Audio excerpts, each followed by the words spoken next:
Welcome into Dragon Ball Super Dope. My name is Kyle. Thank you for checking us out. We are here to talk about the last two episodes of Dragon Ball Daima, episodes 11 and 12. I'm joined by Raysean. What's up, Ray? What's good? I'll tell you what's good. These last two episodes of Dragon Ball Daima. And Josh Been from pretty the dope. Dad's Anime Adventure. Fuck, I fucked it up. Dad's I'm sorry. Anime Stache Adventure. Heck yeah. How's it going, man? I'm just chilling like a villain.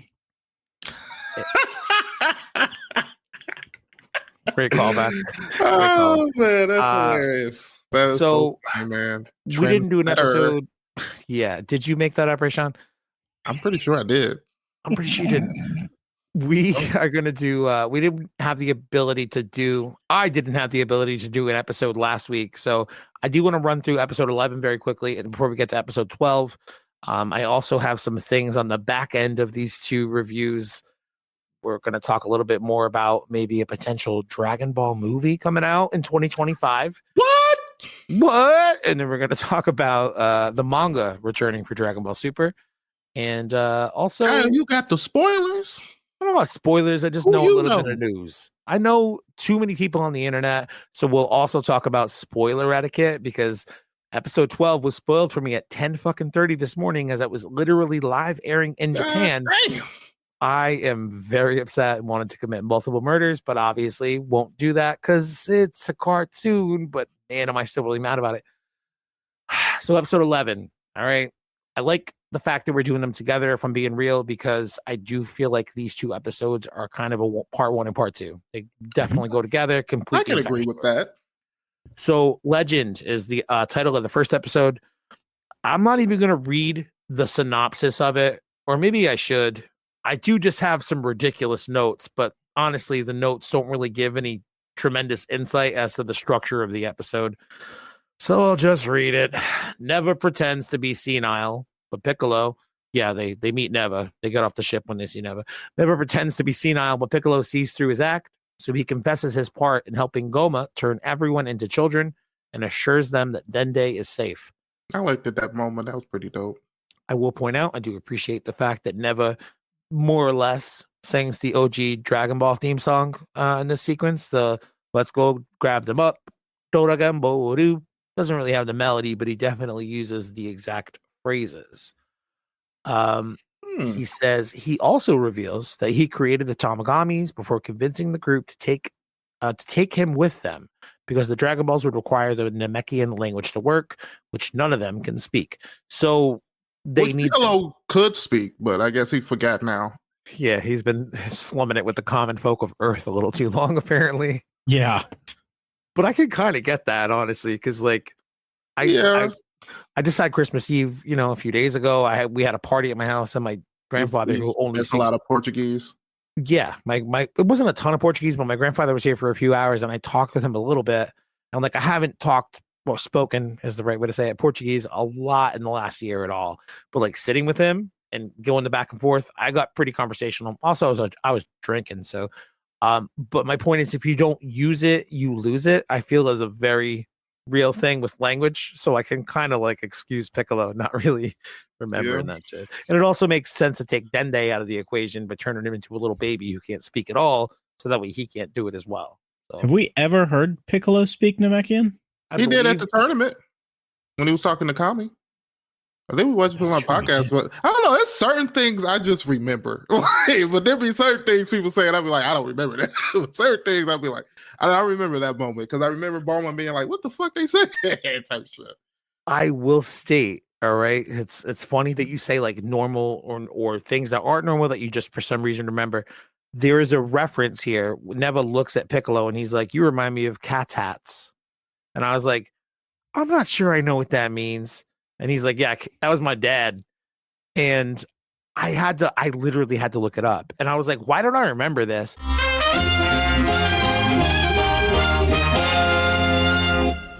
I'll tell you why I don't remember this.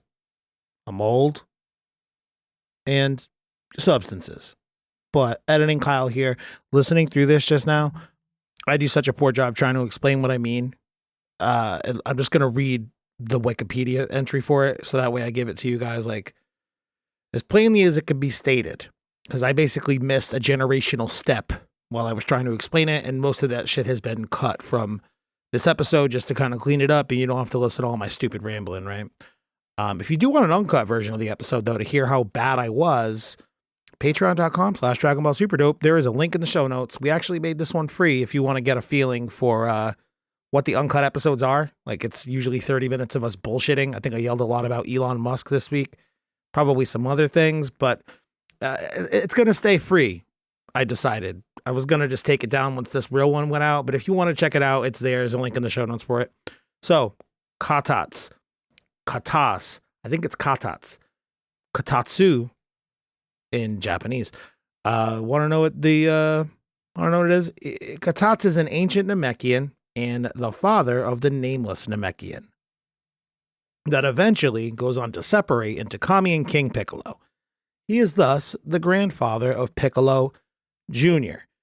Now, the thing that kind of screwed me up from the generational perspective is that Piccolo in this Daima episode today, or the other day, he says Katats was my father, thus basically skipping the whole generation. He's saying that as if like Piccolo and Piccolo Jr. were never different things. Also, he's got Kami in him, so it could be the Kami side of him talking. But for all intents and purposes, Piccolo and Kami are the nameless Namekian refused back together, and Katats would be that individual's father. Okay? Great. I'm glad I did this. Shouldn't have taken as long as it did. Thanks for supporting the show, and I love you. Okay, bye. Katats. I don't really even know how you fucking pronounce it. That's how ill fucking referenced it is. And then everybody last week, I felt like such a dumbass. I went and looked it up. Everyone's like, you must not remember, blah, blah, blah. And I'm like, bitch, Fuck you them. just looked I it was up like, too. fuck I you know too. you did. I know you did. All right, sorry. I'm getting a little animated. There's a That lot could to have talk been about. just the main question on the Dragon Ball trivia worth $1 million, just knowing that one question. And I feel like most people will bomb that. I'm like, I've never heard that name ever in Dragon Ball. The fuck? Yeah, Who but- is Katats? Yeah, I don't know. 2 out Some of dude you 100, just man. made up. Okay. But that had to be somebody in the tournament. That's exactly what I would have said, because I'd be like, there's a lot of people names in there I can't remember. The last thing I want to mention about this little Neva encounter, other than the fact that he eventually joins them and goes on the journey with them, is that his whole, we have this like Namek of the demon realm, and it's like pretty much picture perfect from the Namek we know from our own universe. Like I live in the fucking cartoon. You know what I'm saying? He says that he wants to keep it safe for when everyone returns, which is not a line of great consequence in the plot or the episode overall, but I just thought it was really interesting. Even if it is like a senility thing, he's just staying there by himself to keep the world safe for when they return, whenever the hell that is. I don't know. I wanted to point that out. Yeah, he kind of tried to. Okay. I can't take that line seriously because he was pretending to be senile at the time. Yeah, but this was after Piccolo already called him out for being senile and he dropped that act. But see, he also said that Was the Namekians can't use their powers for evil. And everyone looks at Piccolo like, you piece of shit. You've been So it's using your like, powers for ugh. evil for a long time. The Demon King. You fucking gonna tell me that wasn't some evil shit? You're right. That's funny. So it's like, man, I don't know. I don't know how that's going to factor into what he's doing, but that could be a plot of his if maybe that's his deal he made with Dr. Renzu or somebody basically to get those Renzu. Is it not Renzu? Did I get that? Arenzu, yeah. It's funny you bring her up because she's the next part of this episode where Oh yeah, because we finally get to figure out what she's trying to do and get more about her. you keep plans saying and that, stuff. man. Me and Raysean have talked about this 3 times Josh, now. did they ever say her motive yet? I feel like it's been pretty explicitly stated that her intention is to become the new Demon King. Yeah, she said she wants to become the Demon King. But they said that just that last episode, right? I feel like it was much earlier, like a they few never episodes ago gave at us, least. like, She- stated. Well, she said it. She told. When they first made Majin Ku, I'm pretty sure She said when they first made Majin Ku, but that's the first time I recall it. I could be wrong though. I'm gonna have to relook at that. I have to read everything on the TV, and I'll my tell you what, brain man. is not that I don't good. think you're wrong, and I'll tell you why I don't think you're wrong. Because I don't think you're wrong, and I must be right. But this episode here is the origin of Majin Do, which I don't know, man. You could definitely see that he's super boo coded, and we'll be talking about Yeah. that throughout the next couple of reviews, the next couple episodes. But I just think it's hilarious that Majin Do, he's basically the fucking sequel to Majin Buu, right? Like he's Majin Buu Part Deux, if you fucking say it in French, like hot shots with Charlie Sheen, hot shots Part Deux. Deuce. Thank you. I think it's an intentional same joke. I keep seeing everybody online like make a lot of fan arts of other things, that other character designs for a Majin whatever. So like a Majin Lu, a Majin Jew, a Majin Mu, etc., so on and so forth. And I'm just like, bitch, you're missing the joke. It's Majin Buu Part 2, and the fact that you're not getting the play on words is driving me bananas. Thoughts? All right, cool. Because I want to talk to you about something way more important. Dr. Arinzu, everyone's brand new waifu. When they make Majin Do, bro, it is so sexy. First of all, she says she's trying to bury the seed. And then she spits into her hand way more than she spit the first time. And I'm like, that's the only reason they made a second Majin, was so they could show her spitting again. So much more into her hand. And I'm like, shit, she's about to stroke me off. No, but it's like so overtly sexual. I love it, to be real. In this Muppet baby ass show, it's so refreshing to see a chick with big titties just spitting in her hand. I just want to get it out there. Yo, so Majin Ku always wanted a brother, even though he's been alive for like maybe 6 hours. Always wanted a brother. That's hilarious. We get Majin Do, and what I wrote was he's very fat boo coated, which I already said. And then I followed that sentence up with goofy shit. After that, I followed it up with Incha, which is an Arale reference, Dr. Slump's main character. That's her little greeting as she throws up her hand and she says, Incha. And he did that, and then everyone followed suit in that scene. Wait, who? When Majin Do is first born, he throws his hand up and goes, Incha! And Arinzu, Ku, and I think Marba is in that scene. They all also throw up their hands, almost like a Hitler salute for being real, but it's not meant to be taken that way. And they all yell, Incha back. It's N''CHA. And it's Arale's greeting throughout all of that. Raleigh's the one who beat General Blue, right? Yes. And then she fucking comes back and Super for that I one knew that episode. felt familiar. Yeah. You know that she has a whole anime. Yeah, Dr. Dr. Slump. I've never watched it. I'm never going to. I feel like I should. I never have either, but like, damn, for real? Yeah, both haven't watched it. You've watched Dr. Slump, yeah? Yeah, I watched a decent amount of it. Did you watch the old one, the new one, or both? And the new one is I like I always watch the older version. I try to watch the original of everything. So like the early 80s one you watched? Mm-hmm. Cool. Where did you watch that? Oh. You got it, your sources. Yeah, I watched it online like everyone else. All right. Well, I wasn't sure if I was on a streamer or not. I was just I mean, if it's not streaming, you got to do something. You can't just not watch. I mean, I can send you the link. All right, cool. Yeah, you should. I'll definitely watch that. Dude, that's like not peak Toriyama shit, because obviously Dragon Ball is, but like I feel like that's probably peak Toriyama comedy is Dr. Slump. And then Dragon Ball carries over some of that and it becomes more about martial arts and shit. But I did want to say, and they were like, he came up with the way people draw the shit, that like the twirly little stuff, little poo sticks, yeah. Like he pioneered that. A Toriyama staple.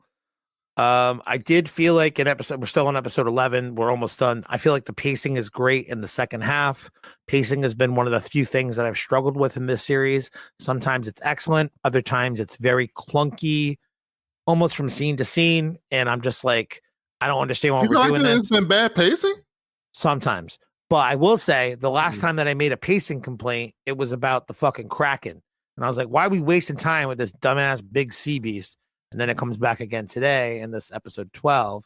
So like, see, that's you be jumping the gun. You got to just wait. Yeah, what I'm failing to do is look at this as I said it the other day, like this is by the end of it, this is all going to feel like one really long Dragon Ball movie. Yeah, and 25 episodes. And it's structured as a television show. So I keep looking at it as a television show. So I see this thing and I'm like, why would this carry over into a part 2? And then it does. But like, it would make more sense in the context of a fucking movie act. I don't know. Let me finish. Oh, Majin Buu. Majin Buu, excuse me, the sequel.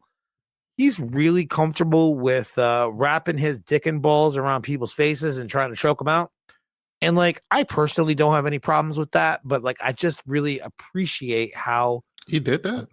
Like how, yes, a couple times in that episode. I appreciate how willingly, he employs using his dick as a weapon, because I wish I did that more myself. A weapon's a weapon, dude. You use everything at your disposal to beat your opponent. And that's how he's beating him. Like, the thing cannot predict his movements and what he's gonna do. That thing is confused as fuck. Like, what am I fighting right now? Honestly, the way that he disrespects him with his fucking cooch crotch, I thought in my brain, like, he's got this fight. It's over. And I started this episode 12 today, and I'm like, but actually, he's lucky. He had to fight the same one Vegeta had to. I feel like nobody Vegeta get the most props out of what 100%. He had to fight. Yeah, and I have that written down as well. He definitely has the worst fucking fight of all of the Tamagamis. Anyway, reaction shots from every character. See if you can clip sound or remove music with the phonic. Oh, that would be a good idea, production Kyle. But you just read it out loud to the people, so maybe now you don't. Episode 12, True Strength. Vegeta fake out. They don't have a synopsis for this. Did 11 end off with Vegeta getting in the mouth? And then you think it is, but then episode 12 picks up where it's like Goku's like, "Hey, dude, are you okay in there?" And he's like, "I'm not even in there. I'm down here. Like I haven't been eaten." Well, yeah, he does a quick fake out. Doesn't get eaten. He goes Super Saiyan. Then he kind of gets eaten, but he busts out fast. I'm literally reading my notes. Like the final explosion, I guess you could say he kind of did there. Kind of looked like it, but not like a big one. I mean, he didn't kill himself with it. So can we take a quick timeout and just talk about how adorable little baby Super Saiyan Vegeta is? He's the cutest dude I've ever seen. The cutest dude? You've seen a lot of dudes. You sure he's the cutest? He's pretty cute.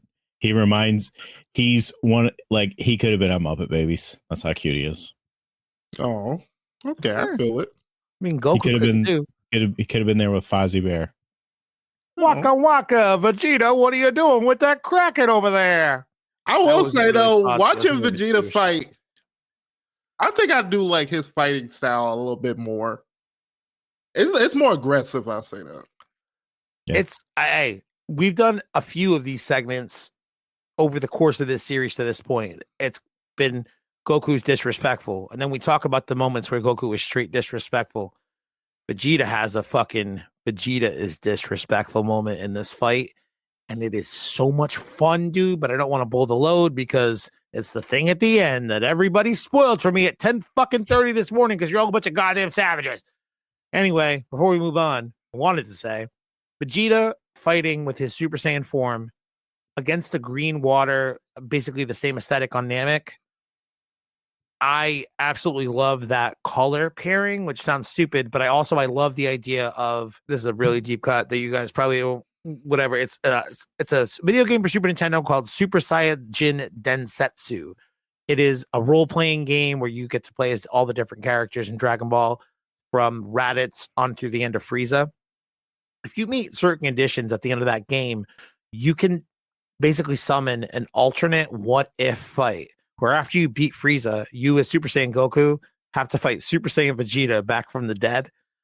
So, like, that's my thing that I think about when I see Super Saiyan Vegeta on Namek, is that stupid video game from way back when. So to see that kind of color scheme incorporated into this, and it's not a direct reference to it or anything, but I don't know. It made me think of it, and I enjoyed it. Okay, can I enjoy things? No, I'd rather you didn't enjoy things, but it's making me think of that time when when the Saiyans came to Earth and Vegeta killed Krillin, so Goku went Super Saiyan, and then he went to Namek to get the Dragon Balls, but Vegeta was there and he was Super Saiyan. I don't know what you're talking about. It was a what if from Sparking Zero. Oh, all right. I haven't played enough Sparking Zero, even though you haven't gotten all the alternate paths, bro. I have a $600 PlayStation. I bought Sparking Zero with it, and then I also bought MLB The Show 2024. my type of particular autism right now only allows me to function in fantasy baseball seasons. So I'm currently in the year 2044 with my fantasy fucking baseball Red Sox team, and I've won the World Series every year for the last 20 years. Because I'm the greatest goddamn That's baseball. not bad, dude. It's not bad, but it's not great, and it's not fucking proud. It's actually kind of sad. I've made the decision to let myself get to the 2050 season, and then I'll restart in the current day with a different organization. Anyway, I haven't played a lot of Sparking Zero. Vegeta has the hardest Tamagami fight of them all. Why? Because he gets the Kraken to fight alongside the Tamagami, and that sucks. Do you think that was planned? Do you think the Tarigami was trying to do that? Like that was predetermined? So I said it to you yesterday, man, right? I was like, Goku and Vegeta, like every beat that Goku has, Vegeta has it like an episode or two later. And the first time Goku has the Kraken happen, it's like right after he beats the Tamagami, right? So like it's kind of that. I'm not sure what the order is. I'm pretty sure he gets the Dragon Ball and then he faces the Kraken. He comes to warn Vegeta and the gang about Krakens. And then they get to the Tamagami. They start to fight the Tamagami and a Kraken attacks Vegeta. Jesus Christ, my brain hurts. But I'm pretty sure I just said all of that accurately. So what I said to you on the phone yesterday was like, every beat that Goku goes through, Vegeta tends to go through it like an episode or two later. And they did exactly both of those beats. He fights a Tamagami and he fights a Kraken. However, the timing of it, he does both of them at the same fucking time. But it seems like the dude kicked him into it, though. Yeah. So what like Ray's asking is if you think the Tamagami used the Kraken as a weapon, which he did. Oh, Tamagami 2 is not like Tamagami 1. Tamagami 1 had he was like chivalry, like he was. Yeah, like, he had chivalry. He that Tamagami 2 used the Kraken as a Pokemon? No, I'm not saying like a Pokemon. Like, do you think he teamed up with like they teamed up and was like, we're gonna fight Vegeta? He wasn't against the idea that he has an advantage of Vegeta because there's Krakens fighting him right now. No, of course not. But Tamagami 1 wouldn't have done that. No, he said, "I want a fair fight." Nah, he probably would have. No, you don't know Tamagami 1 like I do, man. Well, the only reason I think that they all fight from some certain level of fairness is how this fight ends when Vegeta again has this disrespectful moment, which we'll go into. But I don't know. I definitely didn't clock it as like him using it as an unfair advantage. It was an unfair advantage in his favor, but I didn't think he was using it intentionally. I think he was just like, you just challenged me to a fight 30 seconds ago. It's not my fault. A wild fucking animal is attacking you right now. I don't know. It seemed like he intentionally knocked him into it a few times. Like he was trying to get him. He's using his surroundings. Maybe I'm just thinking about it. I just feel like that was Vegeta wouldn't have used the Kraken. Yeah, because he was running away from it. He's a baby. Vegeta would have said, "I want this to be a fair fight." But I do think you can't just beat somebody's like creation in front of them. So him making it more powerful was a little interesting. Yeah, never powering the thing up. So they said they like to fight. Like, oh, you asshole. Like, okay, but do you think Neva had ill intentions in that? Because I don't feel like he did. I feel like he was saying what he said. I think like he did it first. I think you don't want to see your creation get destroyed in front of you. But then it's like, I don't know. Like, that's a hard one. Maybe he knows that he needs to get stronger or something. Like, I wouldn't know. No, I just think he wanted to make the fight harder. Huh? Just to make it harder? Like a harder challenge? Yeah. I think he knew Vegeta was tough, so he wanted to make the Tamagami tougher so it'd be a better fight. I think that's all he wanted to do. So you would have to go the inkling that he would know he had like another transformation other than Super Saiyan. I mean, if you think about it, what he says when he does the power up is, I gave you guys what you wanted. You like to fight strong people, right? Like maybe he doesn't understand the full context of it, and that the stronger opponents they fight, the stronger they get. Maybe he does understand that context. I don't fucking know. But at the end of that fight, I feel like it's worth pointing out now in this point of the conversation that Tamagami goes over and apologizes to him. And he's like, nah, man, don't apologize. This is how it's supposed to be. Like these boys are doing their thing. So I feel like Neva, despite powering up the Tamagami and giving us this fucking cool ass moment, I feel like he kind of might be on our side a little bit. So no, I think he's trying to get the Dragon Balls together so he can make a wish. Ooh, we have a fucking fourth party involved because at this point we have Goku and the gang, Rinzu, Goma, and now you're saying Neva's his own independent party seeking out the Dragon Balls? I think that's why they gave us the whole. He wants the Namex to come back. I think he either gonna try to make that wish, Raysean. or he's partnered with somebody to make that wish. Like I feel like that's low key gonna end up trying to. And then he's gonna be the real demon fucking king, dude. Well, I don't think he necessarily gotta be the demon king, but that bring his people back by force, low key. Because I don't see why he would still be there, low key. Like that's one of the best theories I think I've ever heard come out of anyone's mouth. Never mind your mouth. That's like top tier shit right there. Good call. That'd be so fucking cool. But then that low key say he has some like ability to know what's been like this was gonna happen, low key. Like because we still know we got a big fight coming up because now we got a Renzu versus the gang. Yeah, and then what's the blue dude gonna do? I can't even think his name. The main guy, blue dude, Glory Hole. Glorio. What he's gonna do? All right. So before we jump to the end of the episode, we also the last two episodes, like I said earlier, before they very much function as a part 1 and part 2. The other thing that they intercut with the Vegeta fight is the Majin Buu fight. So we get Majin Buu versus Tamagami number 1. And again, like I said before, super Buu coded. This is one thing that I'm not sure if I absolutely love or absolutely hate. Like a few things in this series to this point, but Majin Buu's whipping ass. All right. He's fucking throwing bows all day and really like commanding the fight, it seems. And then he just has his little freak out moment. And just like we know from the old Majin Buu, he needs chocolate. I want chocolate. I want chocolate. 55 times on repeat. He gets knocked into a wall. There is a very comically timed I want chocolate. We all love the joke, right? That cracked me up, man. So good. It was when so he hits the wall and just goes, I want chocolate. Dude, the fucking voice actor for Majin Buu absolutely killed him in this role. And he's meant to be a funny character. So it doesn't surprise me that they went with the whole chocolate fit little kid shit. It doesn't shock me at all. But here's where I kind of evil. I mean, he kind of is, yeah. But I don't think he's the ultimate evil. Oh, no. Maybe he will become that, but here's the thing that kind of confused me. Like Majin Buu, like used to just want chocolate and like would pitch a fit and not do anything for anybody unless he got the chocolate. Majin Buu did that. Like he pitched a fit and stopped the fight. But then the Tamagami's like, I don't give a fuck. I'm still going to fucking fuck you up, dude. And then he just kind of runs the entire time and he's still engaged in the fight from a defensive aspect, but he's still just crying about wanting chocolate.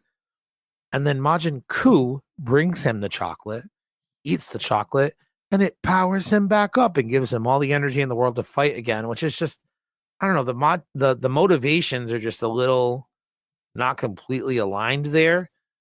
But if you think about Majin Buu, he would eat chocolate that he usually made himself. Oh shit, are they gonna give one of these motherfuckers a turn into chocolate move? I don't know necessarily. I still think I hope not. The fat one's gonna eat the skinny one. That's my theory. I think they're gonna fuse. I don't know if he's gonna cannibalize him, but I think these guys. I can almost get.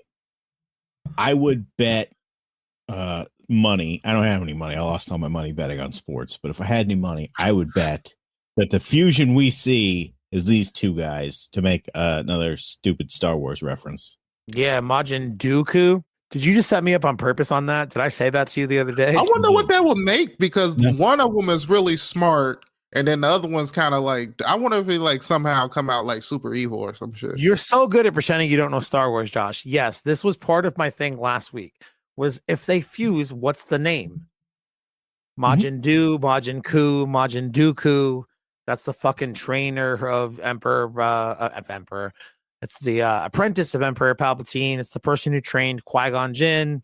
He turns in the fucking Clone Wars, and it's Christopher Lee. Like Christopher Lee is one of the most badass it's actors Christopher ever. Lee. That's why I know who he is. Is that why you know what Dooku is? Yeah. Christopher Lee. He's the fucking basis for James Bond, man. True. He's also Sauron. Thank you. All right. Whew. All right. Listen. I'm more about Harry Potter. I know.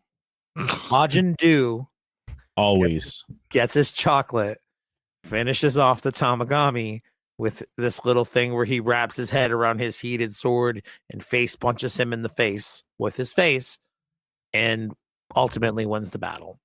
And then they move on That's to trickery.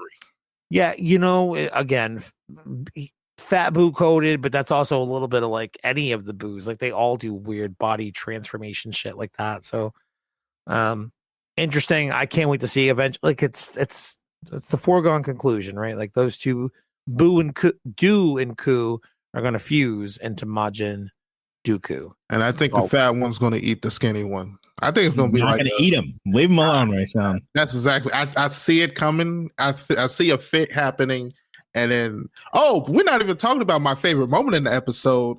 Right after he gets done and he beats him, they get to have the second little trial, and we get to see my other fucking boo get his little shine, even though he don't get no props for it. Even though the bitch that's supposed to be the scientist doesn't even fucking know the shit. Here's the thing. What Josh said, he was only born 6 hours ago, but fucking knew that math like it was nothing. Like, he does that arithmetic problem so fast and whispers the answer to Majin Buu, and Rinzu does not clock it at all. And I'm like, all right, he whispered it, whatever. Nobody heard it. Okay. Or maybe they're communicating telepathically and didn't realize. Maybe it's something like that. But maybe it's something like that. Didn't he? Like us. I think his eyes maybe did. But here's the thing that kind of stood out to me about that was Majin Buu says to her, he's like, hey, how'd you feel about my assist? And she's like, you didn't fucking do shit. And he's like, all right, maybe I didn't. And he's just totally fine with it, like not getting any credit for it. You just happen to be there, Even with the chocolate, I'm like, bitch, I'm the one that got the chocolate. Like he ran to the store 2 different times for chocolate. He ran the first time like Sonic the fucking Hedgehog. The second time he flew like a regular Dragon Ball character. I was wondering what kind of decision making went into both his fucking modes of travel. I guess it depends on how far the convenience store is. You know what I mean? Like they were in the same place. Just run again. Either way. One must have been an island away. He had to fly. So let's get to the big fucking news. I'm just hang on before we get to that. I'm with you. But can we how does he know where these convenience stores are? He's very smart. He could do arithmetic like that. He can probably fucking read a map or maybe whatever. That's what his abilities are. We don't know what he actually good at. You know what I mean? He's good at singing and shopping. And he's coming up with math. He can do the shopping. Arithmetic. I mean, he's smart. Smarter than the money from episode 11. He kept the change. True. Honest. That's the one you low-key want as an assistant. The other one, that's the bodyguard. The enforcer. Type shit.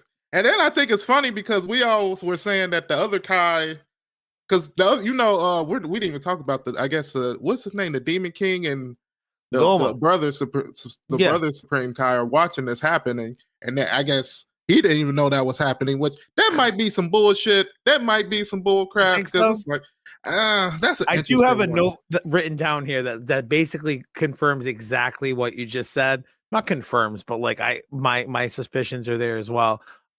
So at a certain point, because like the joke to this point has been they're always like 1 or 2 days behind Goku and his boys, but this time when you first flash to them, they're watching Vegeta fight the Tamagami and they're flipping out about it, and they're like, "Oh shit!" And then it's like, hey, what's going on over there in our first demon world? Because it's shaking from the fucking fight going on somewhere near them, right? And it flashes over. Degasu flips over to the television. He does not seem to be in on a Rinzu's plan, or maybe he is going to be an Academy Award winner because he puts on such an amazing performance, like being freaked out and confused, and he's got all the sweats and he's overly stuttery. And I'm like, bro, you're kind of selling it hard. Like, do you know what's happening right now? I hope he is, because like he seems so lame now. That's what I'm saying. Like they really debuted him is the word you're looking for. They debuted him and he had like that evil little smile, and you're like, oh, this dude's up to something. And now he just looks like he's goofy, which I guess he is, because the Glens are genderless, as we have learned in this series. Even the ones with boobs, even the ones with titties, they don't have a dick either. So let's talk about the big news. Vegeta. That's maybe why she's so good at spitting. Because she's not sucking. Gotta use some hole. Can I say the big news? Okay, you get to say it. No, you know what, dude? All right, I'm gonna frame it like this first. I had this news spoiled for me, and I was very upset. Raysean did not have it spoiled for him somehow, but like maybe saw something. You watched the episode and texted me and said, holy shit, I did not expect that, and you did not have anything ruined for you at all, and I'm very jealous of your very pure experience. How did you feel about the news? Tell us about it. You're asking me how I feel about Vegeta debuting? You got to set Super up the Saiyan scene. 3. Damn. Do I have to set up the scene, or I already said it? You can't tell me I have to set up the scene after I say it. Yeah, you already Vegeta Super Saiyan 3. Vegeta Super Saiyan 3. Basically get pushed to the brink of the limits. He did it. I've always suspected that he could. I always suspected that he could. It's interesting because now it makes you think into Super when they were like, oh, he finally matched up with Super Saiyan 3 in his Super Saiyan 2 form. Did he just decide not to go Super Saiyan 3 right there? Or I don't know. See, that's when it started to make you think stuff like that. You know what I mean? It's implied in Super that he views it as more or less a useless transformation because pretty much every time in the canon Super Saiyan 3 is utilized, Super Saiyan 3 does not win. Despite how powerful it is, it's a short-term solution for an overpower thing, you know? It doesn't last very long. So a couple of notable things about this Super Saiyan battle. He's getting drowned, he pops out of the water, he powers up, he hits it, right? Well, he becomes a monster when he do that. So over the years, the only times we have seen things like a Super Saiyan 3 Vegeta or a Broly or any other character who hit Super Saiyan 3 in some kind of alternate Dragon Ball thing, like a video game or like Super Dragon Ball Heroes, Super Dragon Ball Heroes. Are we sure that's Super Saiyan 3? Shut up. I'm going to explain in a moment. So yes, it is Super Saiyan 3. You can tell by Goku's reaction to it. When did he learn that? And apparently he's learned it in the most recent weeks and or months since the Buu saga, right? But in Super, I feel like he kind of discounts it as like a useless transformation. If you think about it, though, every version we've seen of it, and this is the confusion that you're talking about, is it Super Saiyan 3? And I saw a ton of people say it. I had no doubt the moment I saw it. But a lot of people Super Saiyan. A lot of people were like, it looks like Super Saiyan 2 upgraded with the big muscles or whatever, like what his hair looks like, then slightly extended up and back. It's not that. Every version of Super Saiyan 3 that we've seen for Vegeta in the past, it looks just like Goku. It goes straight down his back, down to his waist.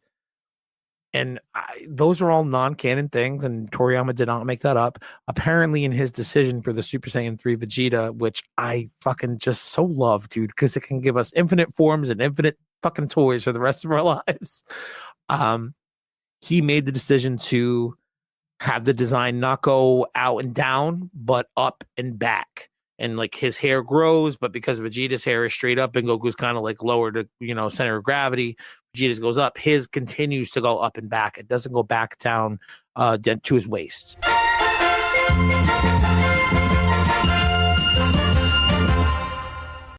Well, again, editing Kyle. Again, I did want to point out the other obvious thing. It's obvious in retrospect. This is not a design I've been thinking about a whole lot throughout the course of my life, but the internet reminded me early sketches for Toriyama's early designs for Super Saiyan 3 and early Buu Saga. The hair was not long. His original draft, one of his original ideas for it was just kind of an extended Super Saiyan 2 look, like we're sort of talking about in this description of it. So I just wanted to hop in and point that out because I'm sure a lot of you were saying, Kyle missed that, which, sure, talking to these two idiots, of course I did. Friday night, 6 hours after the episode comes out, I'm missing everything, dude. But I did also just want to point out, because just thinking about it a little bit more, the last Super Saiyan form that Toriyama designed, Super Saiyan Beast Gohan or whatever the fuck, Beast Mode Gohan, what do they call that stupid shit with that stupid hair? That big, tall, and back stupid hair, very reminiscent of the Super Saiyan 3 Vegeta. So I think it's interesting that these are like his last two Super Saiyan designs and the similarities between them in terms of the structure of the hair. And I also think it's really funny that two of his last things that he did on Earth, in terms of writing Dragon Ball, at least, the Beast Gohan form in that design, and how it's something that people have been asking for and fantasizing about for so fucking long. Give Gohan a new transformation, make him some relevance, give him some relevancy again, blah, blah, blah. And then he does it. And a lot of people were like, ooh, I mean, I guess I should have been careful for what I was wishing for, I think it's the same kind of idea here. of him being like, "Oh, I'll give you Super Saiyan 3 Vegeta, but you're not gonna like it." A lot of people don't like this design, which is just fascinating to me. But I don't know. I just wanted to hop in and point that out. Toriyama, he's been a troll his entire career, and I think that these are two very funny and some of the most recent and final examples that we're gonna have to appreciate from him. So, okay, that's it. I apologize for the quality of my voice both today and in these old recordings because I've been sick for like a month and a half. Okay, super dope. So, yes, it's Super Saiyan 3. All but confirmed. I had it spoiled for me at 10:30 this morning, and I've been thinking about it for most of the last 10 hours, and I've been very bad at content creators you're probably familiar with, and then I've already talked about how they should get kicked into a fucking volcano in the first place. Dallas Holkovich, you understand what I'm talking about. Supporter, longtime friend of the show, and a patron. I love the fact that he gave us a different kind of take on what a Super Saiyan 3 could look like, and maybe it could be unique to each individual person who could hit the Super Saiyan 3 form. I guess the other fucking reference would be Gotenks. He has also the same thing, but it's also the son of Goku. Yeah, man, I'm thinking about it too much now. Gotenks has much similar hair to Vegeta than he does Goku, but his goes fucking backing down. Why am I talking about Dragon Ball Science, boys? I'll tell you why. Because I love Dragon Ball, and it was very cool to see him do Super Saiyan 3. He also does have the straight disrespectful moment that I referenced earlier. Any thoughts before I tell you about this disrespectful moment? It's Super Saiyan 3. His hair's just not as long. Not everyone has to be the same. I don't know. I'm just gonna say out. It still gives Majin Vegeta feel to me when he turns Super Saiyan. Listen, he's powered up the whole time. Maybe it would fall down, but he's like, you know how Vegeta is. Could be. I mean, it's a nice form, whatever it is. I like when he fucking does that kick in the water and it fucking splits the whole fucking ocean. I'm like, oh yeah, he on another level. Hands folded the whole fight. So you just hit it right. So the segment is Vegeta equals disrespectful. Dun, dun, dun, dun, dun. Vegeta, after he turns Super Saiyan 3, is flying through the air toward the Tamagami with his arms folded in the most badass of ways. He hits him with a fucking Gallic gun, Gallic Co, depending on how you pronounce it. Punches him in the face a few times, right? The Tamagami's pretty much done for, except that Vegeta then goes up above the Tamagami and catches him by like, it looks like his shoulder by his fingertips. He doesn't like grip onto anything. His palm is wide open on like this dude's upper back, and what he says to him basically is just like, I'm done. What do you got to say? I admit defeat. And then he just lets his grip go and drops that Tamagami bitch straight into the ocean. And it is one of the most disrespectful Vegeta moments I've seen in a long time. Sure. Thoughts, discuss. Yeah, I like the scene when he breaks the sword. The trident or whatever. Yeah, the trident thing when he was like catches with his hand and then out of nowhere he just breaks it. So I thought that was a nice little scene. But the only time I think he actually used his hands.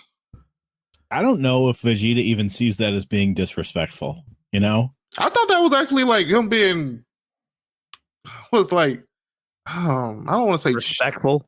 Definitely not respectful, but like respectful enough to not toy around with him. He could have blasted him right there when you're done and the fight was over. Like you know what I mean? Like I don't know. I felt like that was a good moment right there for him. Playing it a little more refined than he used to. I'm surprised Neville didn't go, hold up, make it more powerful or something. Like, let me show you what I'm about type shit. Maybe Neva, again, the idea that Neva eventually wants the Dragon Balls for himself is crazy to me and something I have not thought about until you said it. Maybe he is just kind of like trying to gauge their strength. You know, I don't know. But there's only one more Tamagami to fight, presumably. But we both know. Ain't all the Dragon Balls caught now? Yeah, it's already been defeated. That Goku and Vegeta don't know that. They're going to go to the first Demon World trying to go fight that thing and be like, I think Ray's right, though, man. Because they're not going to get their wish because we got half the season left. We are at about the midpoint. And they've already got the Dragon Balls. I think Neva's going to explain to him that he wants to wish the Namekians back, and they're going to let him. and then they're gonna save Dende and go back to Earth and Or he could just make the wish. They won't even know what do he was whatever. saying. Hey, maybe his wish coincides with their wish because their wish is to rescue Dende. Maybe Neva wants to make a wish where he brings all the Namekians back to his planet Namek, and Dende goes back with all the Nameks. That'd be interesting. But they can't all go back to planet Namek because we see they can't go back to that planet Namek because we see planet Namek in Super Manga when they're fighting Moro. Yeah, I mean the one in the Demon Realm. Yeah. So it would be that current planet Namek in Universe 7. There's another Universe 6 that. Or you could say they split up. Where they all fuse into those characters for the Tournament of Power. Was it Universe 6 or was it Universe 2? Universe 2, I think, in the. No, they were from the same universes. Ain't they Universe 6? No, they weren't. Either 6 or 2. I think it's 6. I could be wrong. The same universe as Chopper. Ain't they from Chopper's universe? It could be. I don't know. I haven't watched this shit in a minute, but maybe it's 7 and 8. There are other Nameks out there in the universe. That would be another brilliant way to fucking interweave post Dragon Ball Z into Dragon Ball Super. Like that'd be another really cool way to incorporate elements or some lore that you learn in the Tournament of Power into the overall general lore.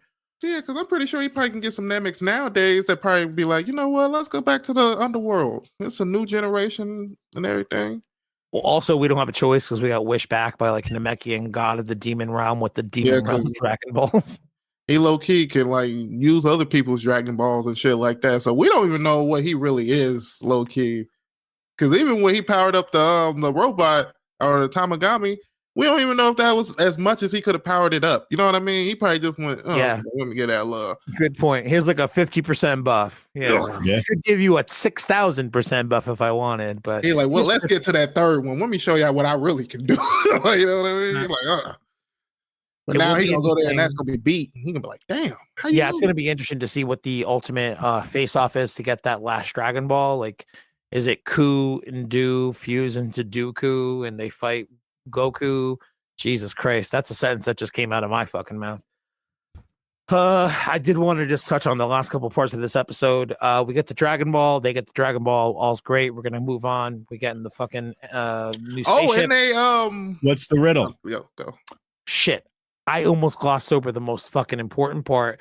Y'all fucking maybe chat it for so long. Listen, this is one of the funniest Dragon Ball bits I've seen in a super long time. So Vegeta's extra challenges, he has to follow so easy. The word problem. I did the word problem along with the subtitles, and I was like, the answer is 4. The answer was 0. They literally. Oh, I know that, Raysean. Now I know that, but I did arithmetic in my head. I did. You have to listen to the last part. The snakes can eat biscuits or not? Be real. You didn't know shit about. No, and not even that. He literally was like he gave all the rest of them to the person at the end. She never said anything about him eating them. So how can he eat them if he gave them all to them at the end? That don't even make sense. No, he was asking how many the snake ate at the end. But here's the thing. Like, I understand. I was following along with arithmetic, and I was also doing the same during the other one, and I got that one right as well. But I'm not saying that to brag. The one where you had to keep adding on. I don't like all you the because you're numbers. too funny, I think, is the thing. I don't know. The funny part about I don't think they would eat it. It happens in three parts, okay? First funny part is the Tamagami gets ready to read a very long thing. And you're like, shit, there's a lot of writing on that page. And they take a big breath like this. And like, read this thing. And it's a super long thing. The animations for the fucking cards that they show up, the storyboard cards, hilarious. They get to the point where Vegeta has 10 seconds to answer. And everyone's slipping out. Like Goku's fucking like, I don't know, my brain's fried. Piccolo's like, I'm not really sure what's going on. Bulma's like, shit, my husband sucks at these things. We're all doomed. And then he's like, and I'm mad she's not coming up with the answer. Like, you should be back there. The two scientists should be coming thinking of something. Like, that's what I'm thinking. Like, the rules, I think. Is it? Because I mean, what's one-on-one. What's his name gave the answer, and they didn't get disqualified unless you say that was done through a presumably psychic power or a whisper. The Tamagami didn't register it. If only they had like a Kai with them who could communicate telepathically. Yeah, you're right, dude. The guy True, probably knew true. about the snakes not being able to be muffins. Or Neville. You think Neville knew the answer? I don't think Yeah. Never gave enough of a shit think to he help did? them win, given how much he made it harder for Vegeta to beat the Tamagami 10 minutes ago. I don't know, man. That's why I'll be like, it's kind of hard to be like, ugh. Did he want him to have it? Did he not want him to have it? Because I always say that, but I think the third one had the hardest one though. That seemed like that challenge. That was the hardest challenge out of all of them. That probably been the one I would have been like, Wait, which yeah, I one? was not trying to. Vegeta or Do? I think Do. Do had the hardest one. I think if it wasn't for what's his name knowing that, I don't think nobody else would have been able to pass that. Oh, Just all right. that- In terms that of the part right second there. round thing. Okay, got it. Yeah. You're right, dude. That really is like one of those old Dragon Ball tropes of like, what do you mean you can't see the fight going around you? Use your eyes, Gohan. Use your energy to set. Like Majin Buu had that kind of moment where he's like, my eyes can keep up with this somehow because I'm great in my own way or smart in my own way too to be able to do the arithmetic. It was that kind of Dragon Ball feeling moment. You're right. Because that right there was that was a crazy type of challenge right there. Because I think Dr. Renzo being like, who could do that? Like, How big are the titties on your math tutor? Because my titties are pretty big, and you ain't doing math problems like that for me. and then out of nowhere you get what's his name, like 600,000 or something. I'm like, Yeah, you yeah. a beast. Go ahead. Damn, dog, you could math. So that's more or less the end of the episode. Vegeta, they both get the fucking Dragon Balls by completing their stupid arbitrary tasks at the end. However, oh Jesus Christ, Raysean, you just threw your hands up like you just had a revelation. What's the revelation? We forgot to say I always forget the main Demon King name. I was literally about to get to that. His name's okay. King Goma. And at the end of the episode, King Goma and Dogesu have this moment where they realize all of the Dragon Balls have been collected, and now Goku and Vegeta are on their way to the first demon realm. And he panics. And I'm like, yeah, but you should be fucking afraid. You should be, because you know what? My boys and or Majin Du or Ku, who also have kind of become my boys in the last couple of weeks, despite the fact that I know I'm meant to interpret them as villains. Goma freaks out and then has a moment of clarity and says, in that case, ... Like he has some kind of fucking plan, contingency plan. Lord knows what it is. Anybody have any predictions on that contingency plan? I don't know. Maybe I know he's kind of freaking out, especially just not even with Goku and Vegeta, because now you got Neville coming too, and that's a whole nother like and Arinzu and the new Majins. Like he's coming at all sides. He's fucked. So now he gotta either have a way to power up that one Shin dude, or he got another person, or he got a evolution or something. Because I can't see. Or maybe he gets completely overthrown. Degasu and Arinzu were like, yeah, let's form up and fucking beat these other dudes, take power and overthrow Goma. I could be something like that. Unless he's going to try to make his own Majin or something. That's the only thing I could think of. I'm so happy that you said that, because what I said was, is he going to visit Marba to make his own Majin fighter? Does he also have remnants of Majin Buu like Arinzu had? That would be interesting to see, because he doesn't know where these two fighters came from. He doesn't know that she went to Marba. Maybe that's his contingency plan too. Go to Marba, get myself a new fighter. She get paid. I wonder if she get paid for this stuff. She probably like, yeah, I'm about to make not enough. It's funny right here. Yeah, I'll say not enough, because it took us a long time to even know she was the original creator. Yeah, I mean, she can still get some money on the back. You know, Bobbity took a lot of credit undeservingly for a long time, and quickly. Preview for next week, because there are a few other things I want to. So you're done with the episode. You're not going to talk about one of the most important parts. Did I miss it? What is it? The Hybis victory dance. I will read to you this. Ready? End of episode. Hybis does a victory dance. Vegeta won't eat the bug. He's more refined now. Hilarious callback to Savage early DBZ Vegeta. They're next to go to the third ball and rescue oh my gosh. Let them eating bugs and stuff. Eat bugs. And then he blew up their planet. I did write all of this down, but I'm just trying to get through it because I'm trying to be respectful of your time and the listeners. Mm-hmm. But yeah, Vegeta don't want to eat bugs. The engine won't start. All right, I'm just going to read the rest of the notes. The engine won't start, but Pansy fixes it real quick. Almost didn't even move. It's almost a pointless scene. She reaches down there and reconnects those two things so quick that it literally was so sus to me. I'm like, Glorio and Pansy are in on it together. They have to be. They just like thumbs up each other real quick in this weird thing that didn't really have to. I did not have to see that happen. It took 15 seconds. Why did you bother showing that to me? That's my new. Did it look like it was smoking from when it was flying? I don't know if that was. It was. I didn't take it as that. I took it as Glorio did that apart for some reason because he was trying to set something up. But Pansy saw it real quick, and she's just kind of too dumb to put it together that clearly someone just pulled that wire apart. You know what, man? Oh, that could be too. It could be like, damn, I need a few more seconds. Because he still need to let Renzo know they got it. Because we haven't got that moment yet. Because I don't know if she know they got the second Dragon Ball. Preview for next week. Not much. It's a very quick preview. Looks like Goku and Vegeta are running through the jungle. But what are they fighting in the jungle? I don't know. Hamsters. They're Either running from giant hamsters. Doesn't show us a ton. Shows us Arenzu with the Dragon Ball on her desk at a certain point. So we'll see some more interior to her. But yes, Raysean, that is the first thing that I wanted to mention in the extra shit this week is that there is going to be no new episode after the new year for Dragon Ball Daima. I still might want to put something out if you guys might be down, but there's no new episode next week after the what year. What? I didn't know that. That's upsetting.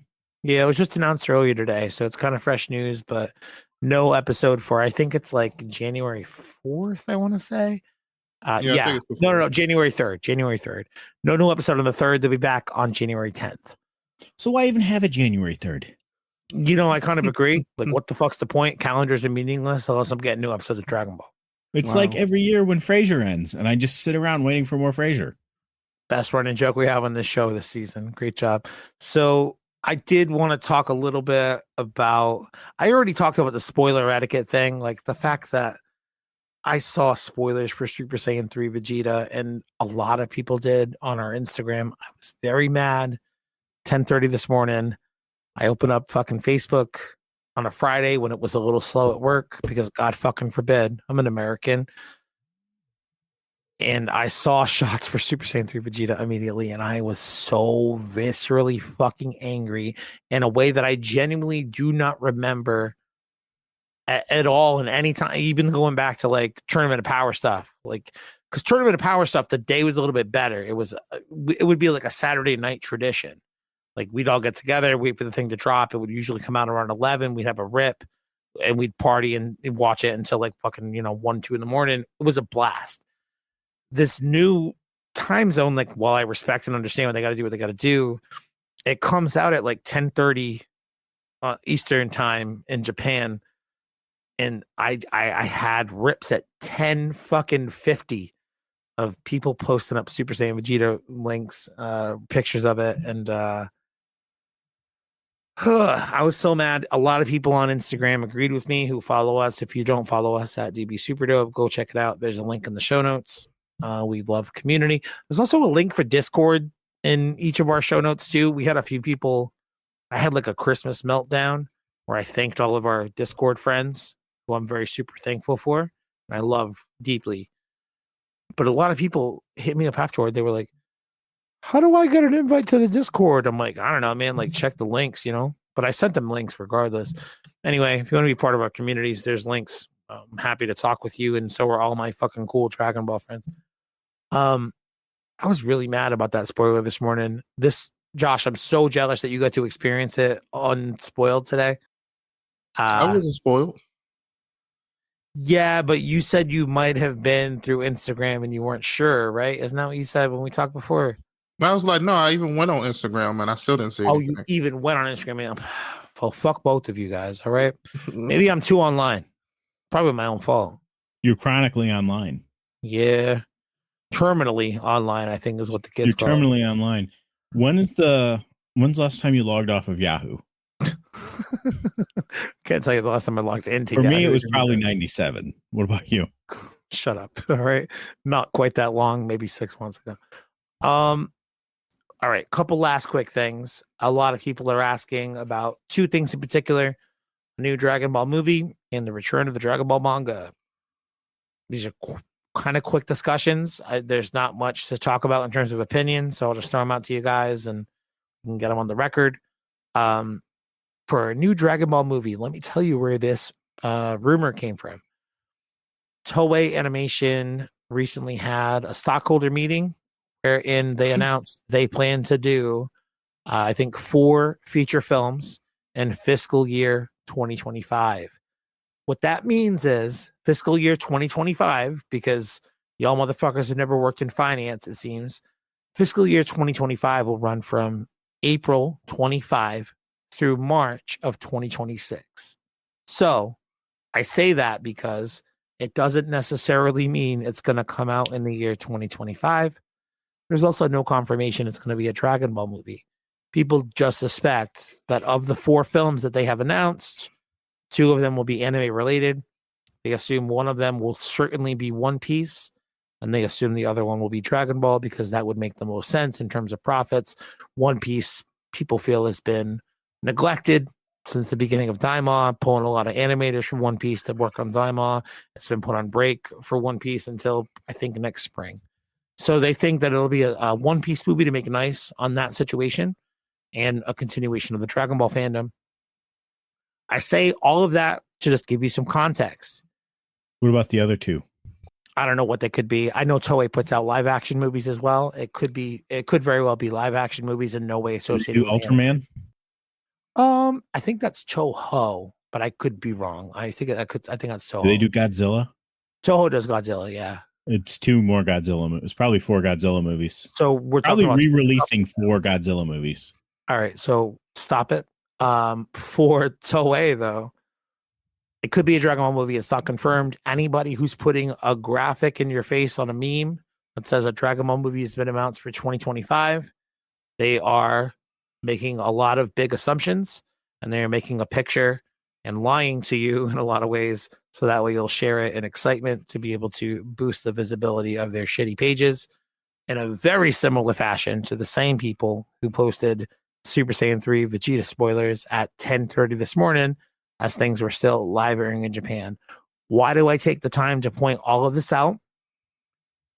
Because I hate that shit. I'm never going to make a living off Dragon Ball. I'm lucky to make like $30 a month off of it from our Patreon supporters to pay for hosting fees. Patreon.com/Dragon Ball Super Dope. There's a link for that in the show notes as well. But like anybody who thinks they're going to be the first and the greatest and the first of the punch on these things, I understand the hustle, but at the same time, you're ruining certain aspects of fandom and how we ingest and interpret things. Like the first time I learned about Super Saiyan 3 Vegeta and Daima should not be because you fucking put a meme up on Facebook at 10:45 as the episode is still live airing in Japan.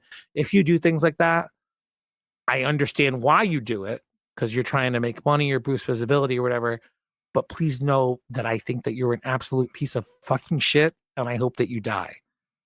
That's that. Lastly, what I want to say, because I don't want to fucking talk about that negativity shit anymore. I just got so goddamn mad in that moment. The last thing I want to talk about is the return of the Dragon Ball Super manga. Are we we're not gonna talk about whether or not we think there's gonna be a Dragon Ball movie? I mean, do you have a pitch for it? That's the only. I just don't think it's happening. I think it very well easily could. To be fair, as much as I hate these people who are putting out this news prematurely trying to get clicks on it, I think it's super reasonable and a very. I don't see why it wouldn't. I don't see the anime coming back before another movie comes out. Well, but why do you think it would? I don't see. Because it's easier to do a one-off project like a movie than it is to reestablish Dragon Ball Super Part 2, or whatever the fuck you want to call it. What would you make the next movie about? Exactly. What would you make the next movie about? Who would write it? Moro. If they do a Moro in a movie, I'm going to be very upset. The only way I could see there being a movie is if it's like they do a Daima movie or something. Maybe a Daima, but more like Dragon Ball Path to Power, where it's basically a retelling of a story we've already seen. Maybe. Yeah, like another celebration of the anniversary or something like that. Literally the only way I could see it happening. That's reasonable. Or maybe I'm stepping myself back here. Maybe not a movie. Maybe not a theatrical movie. Maybe like a special. They can go to a different universe, but maybe just you're fighting against a day in the life of Tarble. A day in the life of Tarble. I would love. I just feel like they can't make a movie that's like partially canon without the anime coming back, because a lot of the anime need it's kind of weird. Like if they did another movie and just brought another villain out of nowhere, I guess I don't know. You know, I'm not. Recanonize Cooler. Let's go. Big Getty Star. Let's get it. I guess we could canalize Cooler, but then But I I guess at this point, only one movie's canon, right? No, two. Broly and Superhero, right? every movie from Broly would be considered canon. Yeah. You're right. In consideration with the anime and the manga and stuff, yeah, because they readapt Dragon Ball Super, Battle of Gods, and yeah, good point. I mean, I guess you could say the Beerus movie too. Yeah, they're all like those two are kind of. They redid it and just slightly changed them in the anime. They changed some things. It's before Super's even an anime announced. All that said, okay. The other thing I wanted to hit on quick, and it's another example of clickbait bullshit because I saw so many fucking graphics that said Dragon Ball Super Dragon Ball Super manga returns in February, and it's like, yes. It will return in February. You are correct. February 20th, we will get a one-shot chapter that is essentially the way that it was pitched at Jump Festa last week is that it's a prequel to when Trunks and Goten or how Trunks gets obsessed with superheroes in the first place. So let me just reframe this for you real quickly. Dragon Ball Superhero, they do the Saiyaman X1 and X2 thing, right? And it's like, that's fun. They're going to readapt that into the manga. Great. But before they get there, they give it a little prequel of the two of those chuckle fucks fucking around in the outfits for like 3 or 4 months. What this one shot, not the continuation of the goddamn series, you false advertising clickbait fucking pricks. The one shot is going to be the story of how Trunks even begins to like superheroes in the first place. So just to recap, we had a movie that was then reinterpreted into the manga. But before it was reinterpreted into the manga, we got a prequel for it. And now the next iteration of the manga is going to be a prequel to that prequel's prequel. Did you follow all that?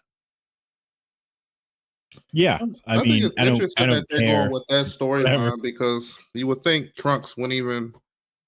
Heroes wouldn't be a big thing in his household. It'll be more of a Goten storyline right there, but I guess. I think Trunks is the guy who drives the superhero pop culture shit. I think Goten's more like, my dad is Superman. I don't really think about this shit, but... But then your brother is a superhero too, you know what I mean? Maybe. Yeah, maybe. I don't know. Either way, I'm just... Like, I'm happy because it is very much testing the waters as to how the public is going to receive a strictly Toyotaro thing. And it's a one-shot story. It really can't do any fucking harm. Okay, it's a very safe place for him to play to make a full one chapter. Kind of test the waters to see if people gonna be able. And if this goes well, maybe by like June, July, maybe in the fall, September, October, maybe we have the manga back full time after being off for a year and a half. But I feel like this is very much a testing the waters kind of thing, which is cool, but it's about a thing that I could not give any less of a shit about. Does that make sense? You could give less of a shit. I'm not sure I could. It depends on which direction they go with it. I feel like if you can get it some type of way to have him like, it's a different way, a route to go versus how his dad goes. That's why he goes this route. I feel like it could be a good chapter. It would be a really fun. This is actually, now thinking about it, maybe he takes like you said, Ray, like Goten is inspired by Gohan doing the superhero thing. Maybe because we've seen Goten be like, yo, you're a fucking lame, weird guy. What if Trunks saw that shit and was really inspired by Gohan and was like, yeah, Gohan is the coolest. And it's another way to do a different variation of future Gohan with the one arm and Trunks and that fucking little relationship. And it's a new version of that. Like, he's inspired to be a better fighter, a better hero, whatever, because of Gohan in the present day. This goofy ass version of him, granted, who's got fucking both arms and a secret identity. But it'd be a cool way to continue that kind of parallel. It's the life. 2 arms and a secret identity. And a cape, dude. And a cape. No capes. And his wife fucking goes along with that. You know what I mean? That's the amazing part about that. You know what I mean? She looks cool in the cape too.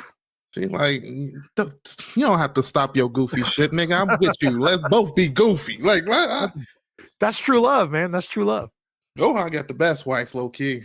Yeah, you're not wrong, dude. Although Bulma is a good wife too, though. Well, Bulma always in forever. Don't even fucking Not even. Almost gonna be leaving Vegeta for Hybus soon. So Yeah, he is very charming. However, He been hitting on it too. Look, he's like until he just saw Vegeta throw hands and he's like, "I'll give you a victory dance. I'm your bitch now too. Like, make me part of your throuple." That was fucking energy. You're like, you do need a second wife. Yeah, sir. for real. I wonder if until then he thought he was just bullshitting the whole time, because he has been like talking to Vegeta like he's just not like a regular person. Yeah, he's like, "Oh shit, no, okay, you're for real." I will say for the Vegeta Hybus thing and anything like even the Super Saiyan 3 thing or basically any of this shit having never been previously referenced in Dragon Ball Super, a thing that happens after this, I do firmly believe it will end with some kind of memory wipe spell or something like that where everyone did have these experiences and they happen in the canon, but nobody remembers them. But I don't know, it's just my own little pet theory. Only way. I just want to say before we go, we were talking about Vegeta in Super, talking about Super Saiyan 3 being basically a waste of energy. He's the only Super Saiyan 3 transformation to win a fucking fight outside of Super Saiyan Goku in movie 13, Wrath of the Dragon. That's still Vegeta. That doesn't disprove any of this. Vegeta could still go Super Saiyan 3, and maybe that experience with it makes him realize it's useless. Maybe he just forgot he ever did it all ever at all. I do think that's more than likely. That, or I mean, that he just thinks it's a waste of a transformation. That Useless. Useless Waste of a fucking long-haired, weird hairdo. Hey, so I'll say this. This has been a very fun episode. Or because Goku did it first. God. Sorry. True. So I will say that this has been a very interesting episode for me. It's one of the longer ones we've done in a bit. Having covered in 2 episodes. I appreciate you guys indulging me talking pretty thoroughly about both episodes. Before we wrap it, we don't have to break into like a full in-depth analysis, but I did want to get the thumbs up, thumbs down, no thumbs in the middle, Raysean. You guys watched the Superman trailer? No. What the fuck? What do you mean? All right, never mind. You guys both suck. Trailers. I gotta strongly reconsider who I'm friends with. Never mind. Thumbs up for me in case anyone was wondering. I haven't had an opportunity. When did it come out? Like, I haven't had a week ago, and it's like it was the sorry. most viewed DC trailer in the history of DC films. It's fine, whatever. Hey, it opens with a very strong Dragon Ball reference. It was literally the most popular comment on the trailer was, "Holy shit, did this trailer just open up with Superman in the Yamcha pose?" And like everybody saw it. But again, this is a theme now. Here's the third fucking version of it. Every person who felt the need to make a Superman versus Yamcha pose side by side, just so that way you could capitalize on the popularity of the fucking Superman trailer last week, and you had to tie it to Dragon Ball somehow. You're talking about Yamcha, the guy that beat Goku? All I'm gonna say is that we all saw it. You're not thinking of anything unique. God damn it, is it annoying to weed through dickweeds like you on the internet? Did Yamcha beat Goku? Yeah. Early on in the first time they meet in OGDB, it's like episode 6. Yeah. Roga fucking Fufu Ken, bro. You don't know what that shit is? I know the moment y'all talking about. I didn't know there was a defined winner in that. It's because Goku was hungry. Who cares? Who cares? That's You're right. Yamcha's You're fault. right. Yamcha. You're but right. then he run away at the end of You that? could also say Goku's 10 and Yamcha's an adult. That's not the point. Also, right. I mean, that's not. I'm like, didn't Yamcha run away at the end of that fight? Like, I gotta rewatch that moment because I can't remember exactly. He did run away when he saw Bulma, but he beat Goku's ass. Yes, Bulma again saved the day. So as we wrap this one up, I can't wait to edit this one down into a reasonable, consumable content. Desert Man. Listen, all I'll say is if you enjoyed this fucking shit show today, make sure you subscribe wherever you're listening, YouTube, Spotify, Apple Podcasts. If you don't like us, that's fine. Fuck off. You don't have to listen. Raysean, where can people listen to your stuff? Well, you guys can listen to me on all your platforms because now I am moving to YouTube. I've just posted a few episodes for the last few months.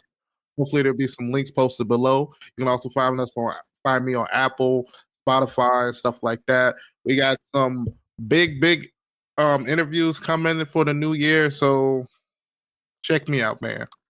I'm going to give you like an inside baseball media tip. When somebody gives you the opportunity to plug your show, you should always say the name of your show when you do it. No. Raysean Gadson Anime Podcast. Or RGAP for short, RGAP. Josh, where can people check your shit out? Dad's Anime Stash Adventure, sir. Fucking enough said. There will be links in the show notes, but come on, boys. We're on MySpace. I listened to a few episodes of Josh podcast last week. And he didn't think they were bad, he said. That's what I like to hear. They weren't. That's pretty good. All right. Well, we'll wrap it up. We'll see you next. Actually, from the last time I listened. We might. I might try to put it together an episode next week about Daima to this point and a big, broad thing. Maybe if you guys are down, but there is no new episode of Daima next week, so we'll see what happens. But in the meantime, super dope. Subscribe, like, whatever. Thank you for listening, and we'll see you soon. Super dope.